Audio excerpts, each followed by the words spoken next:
So hello and welcome back to my channel. It's me Pravin. फेरि पनि तपाईहरुलाई मेरो च्यानलमा स्वागत छ।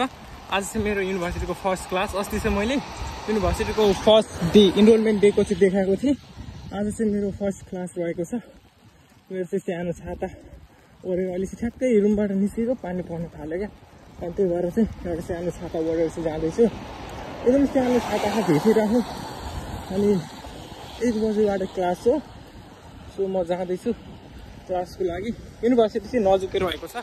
मेरो रुमबाट चाहिँ 2 मिनेट लाग्छ। 2-3 मिनेट म्याक्सिमम लाग्यो भने 2-3 मिनेट लाग्छ। अनि यही नै हाम्रो युनिभर्सिटीमा पुग्ने लाग्यो। मसँग चाहिँ 10 मिनेट छ क्या। 1 बजेबाट क्लास छ। ठ्याक्कै अहिले 12 बजेर 51 मिनेट चाहिँ भइसक्यो छ। अब चाहिँ म पुग्छु एकैछिनमा। सो मेरो युनिभर्सिटी रहेको छ युनिभर्सिटी अफ सेन्ट्रल ल्याङ्कासायर प्रेस्टनमा रहेको छ। र मेरो भनेको मेन क्याम्पस हो। र मैले इनरोल भएको कोर्स भनेको मेकाट्रोनिक्स एन्ड इन्टेलिजेन्ट मेसिन हो। इन्जिनियरिङ हो मेरो चाहिँ 1 वर्षको कोर्स हो। र त्यही अब क्लास जाँदैछु। म उता ग्रोसरी किन्न गएको थिएँ कि त्यही भएर चाहिँ ढिलो भयो। अनि ग्रोसरी किनेर लिएर आएँ। अनि अब हतारमा चाहिँ युनिभर्सिटी जाँदैछु कि। सो यस्तो गाह्रो हुन्छ यार। पानी परेर अब दौड्दै जानु पऱ्यो मैले। यस्तो यार ओहो पानी गयो। यो ढिलो चाहिँ नहोस् भनेर म दौडेको। फेरि पानी परे पनि जाडो भए पनि त्यो ज्याकेट म भित्र एउटा टी सर्ट लगाएको जाडो चाहिँ हुँदो रहेछ क्या। सब हाम्रो युनिभर्सिटीको बिल्डिङ हो गाइस। आज चाहिँ मेरो फर्स्ट डे है। म तपाईँलाई सबै कुराहरू देखाउँछु। मेरो एल्पाइन बिल्डिङ अफ समथिङमा मेरो क्लास छ क्या आज। Sorry for my mistake. मैले चाहिँ बिल्डिङको नाम चाहिँ अलिक गलत भनेको थिएँ। अहिलेको सब्जेक्ट भनेको मेरो मेन्टेनेन्स म्यानेजमेन्ट रहेको छ। एउटा इलेक्ट्रोमेकानिकल इन्जिनियरिङ छ। अनि एउटा चाहिँ अहिले चाहिँ मेन्टेनेन्स म्यानेजमेन्ट छ अहिलेको सब्जेक्ट। सो म पुग्ने लाग्यो युनिभर्सिटी। हुन त यो सब लोकेसनहरू चाहिँ हाम्रो युनिभर्सिटीको हो। यो मेडिसिनको उतापट्टिको बिल्डिङहरू चाहिँ सब मेडिसिनको हो। मेरो अलिक अगाडिको क्लास छ जाँदैछु।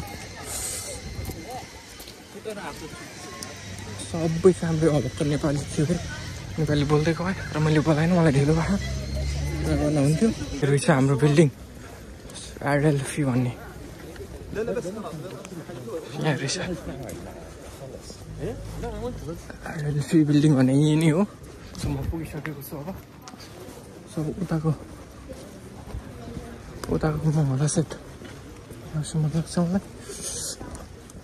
यता रहेछ क्या। अहिले चाहिँ म सोध्दै जान्छु। त्यसको लागि कुनै प्रब्लम भएन। सबै देशबाट मान्छे रेस्टुरेन्टहरू चाहिँ आउँदो रहेछ यहाँ पढ्नको लागि। हाम्रो युनिभर्सिटीको लोकेसन हो बिल्डिङ युक्ल्यान्ड स्टुडेन्ट युनियन बिल्डिङ त्यो हो। यो चाहिँ हाम्रो पढाइ हुने बिल्डिङ। यो चाहिँ हाम्रो युनिभर्सिटीभित्रको सेसिन है। यो ब्रदरहरू पनि हाम्रै क्लासको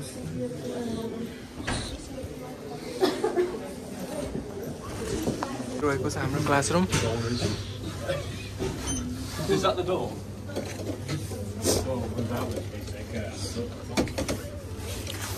रहेको छ हाम्रो। हामी चाहिँ अहिले जान्छौँ है।